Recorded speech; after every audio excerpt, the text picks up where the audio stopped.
अमरीश जी, इस वक़्त जो सबसे भयानक युद्ध है वो लेबनान में हो रहा है, हिज़्बुल्लाह और इज़राइल के बीच में, लेकिन तेहरान में भी बमबारी काफ़ी कुछ हो रही है और ऐसा कहा जा रहा है कि कई सरकारी इमारतें ध्वस्त की हैं, यूएस मिसाइल्स ने, इज़राइल के मिसाइल्स ने।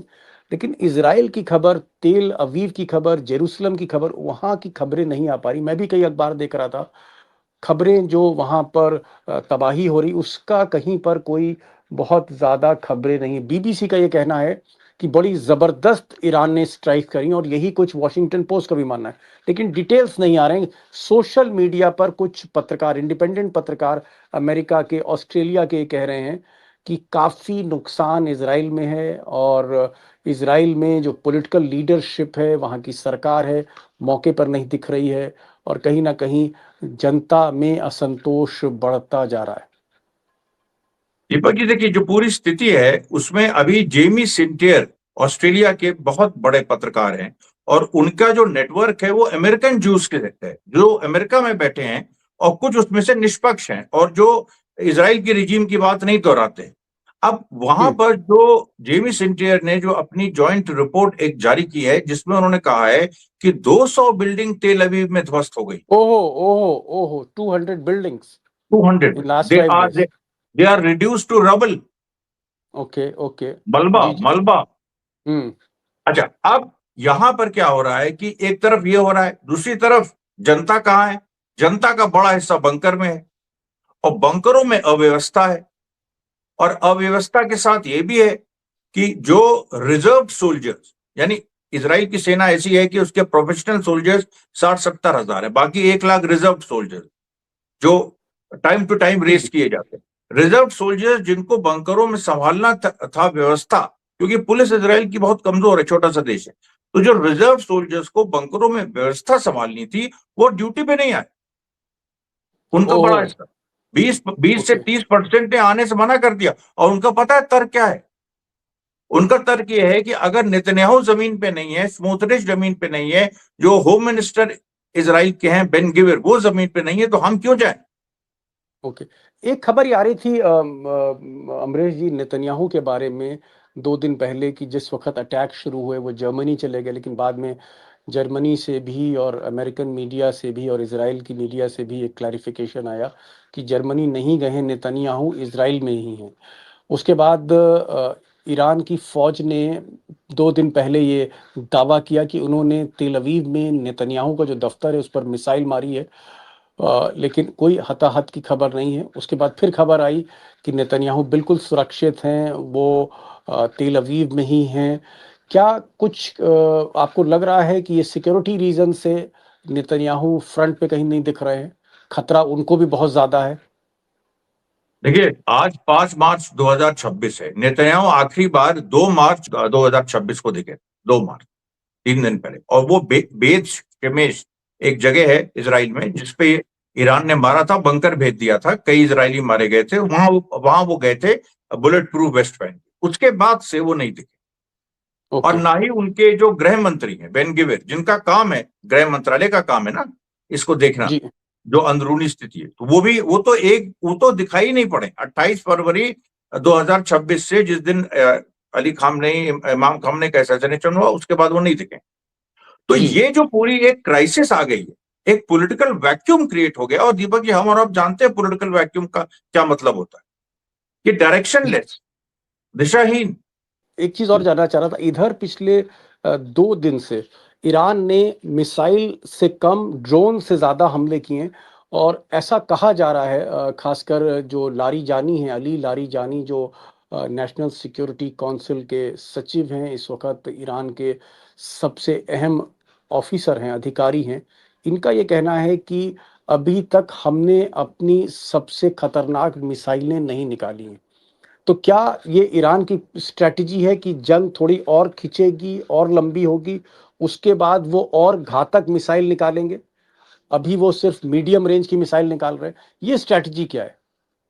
देखिए, ईरान बीच बीच में लॉन्ग रेंज की निकालता है, जैसे बेत शेमेश की जो घटना थी उसमें ऐसा कहा जाता है, और ईरान ने एडमिट नहीं किया, लेकिन जो डिनाई भी नहीं किया, कि वहां हाइपरसोनिक मिसाइल मारी गई थी जिसने बंकर को भेज दिया था। उसके बाद वो फिर ड्रोन और इंटरमीडिएट मिसाइल पे आ गए। तो ईरान की टैक्टिक्स ये लगती है कि एक दो दिन ड्रोन और इंटरमीडिएट मिसाइल से मारो, फिर अचानक किसी सेंसिटिव जगह पे हाइपरसोनिक मार दो, फिर रुक जाओ, अच्छा, फिर वो मतलब वापस जाओ, आप फिर ये रुक कह जाओ। रहे हैं कि आप ये कह रहे हैं कि मीडियम रेंज की मिसाइल बीच बीच में मारते रहिए, और फिर थोड़ा रुक के जो सबसे घातक मिसाइलें हैं, बहुत ही हाई स्पीड की हैं, जिसकी मारक क्षमता बहुत ज्यादा है, फिर बीच बीच में हर दूसरे दिन पे 48 घंटे बाद उनसे अटैक करो, ये आप कहना चाह रहे करेक्ट, हैं? करेक्ट, करेक्ट, बिल्कुल यही कहना चाह रहा एक और चीज, क्या आपको लगता है कि इस वक्त ट्रम्प पर भी प्रेशर है?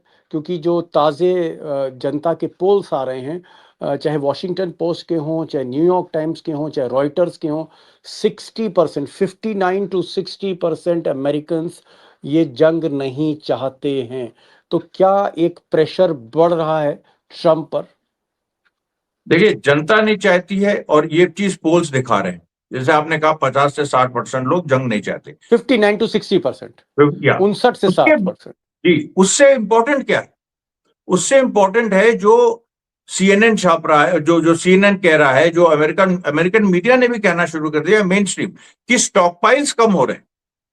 जो ओहो। मिसाइल्स के स्टॉक पाइल्स है वो कम हो। एक खबर देखी आई कि जो कतर में इनका एक एक टेक्निकल बात है, एक पीएसी 300 इंटरसेप्टर अमेरिका यूज कर रहा था, लेकिन अब वो पीएसी 300 के बजाय 200 यूज कर रहा है, जो सन 2000 के बने, और वो उतने इफेक्टिव नहीं साबित हो रहे हैं, क्योंकि कतर पे कल भी मार हुई है, आज भी हुई।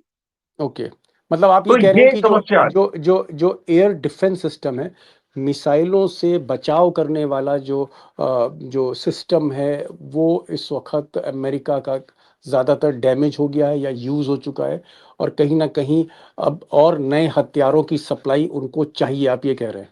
जी, एग्जैक्टली, एग्जैक्टली। और आखिर में एक बहुत इंपॉर्टेंट सवाल अमरीश जी मैं करना चाह रहा हूँ, क्या ईरान न्यूक्लियर बम की तैयारी कर रहा है, और क्या ये बात सही है कि जो नए सुप्रीम लीडर आएंगे वो कोई फतवा जारी करेंगे, और उस फतवे से यानी उस आदेश से ईरान को न्यूक्लियर बम बनाने की अनुमति मिल जाएगी? इस तरह की कोई बातें आपके पास पहुंच रही हैं? जी, बिल्कुल 100% पहुंच रही हैं, और ये भी हो सकता है कि सुप्रीम लीडर जो नए चुने जाएं, नाम किसी और का अनाउंस हो और हो वो कोई और, क्योंकि ओहो, इस जी, बिल्कुल, नाम किसी का हो कोई और, मतलब एग्जैक्टली, एग्जैक्टली, ये पूरी अरे संभावना है। Security purpose.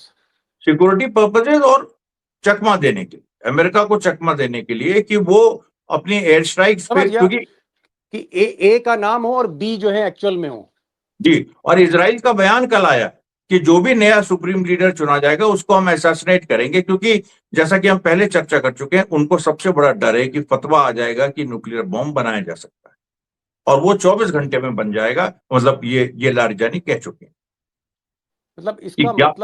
इसका मतलब मैं ये मानूं, हालांकि ईरान भी नहीं मानेगा, ना ही ईरान की मीडिया ऐसा बोलेगी, कि न्यूक्लियर बम एक तरह से पूरी तरह से रखा हुआ है, सिर्फ फाइनल टचेस देने हैं, जैसे ही फतवा आएगा कि भाई न्यूक्लियर बम बनाया जा सकता है, अस्तित्व का सवाल है ईरान का।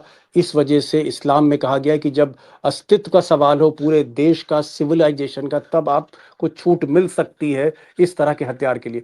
तो ये जैसे ही फतवा जारी होगा, बम सामने आ जाएगा। बिल्कुल, विद इन 24 आवर्स, आप देख लीजिएगा, ये टाइमलाइन है, और तो पूरी क्या ये दुनिया न्यूक जो है इस तो समय क्या एक तरह से नोक पे है। जी, इसका मतलब, अगर ईरान न्यूक्लियर बम बनाता है तो ये पूरी तरह से गेम चेंजर होगा, रुख बदल देगा जंग का?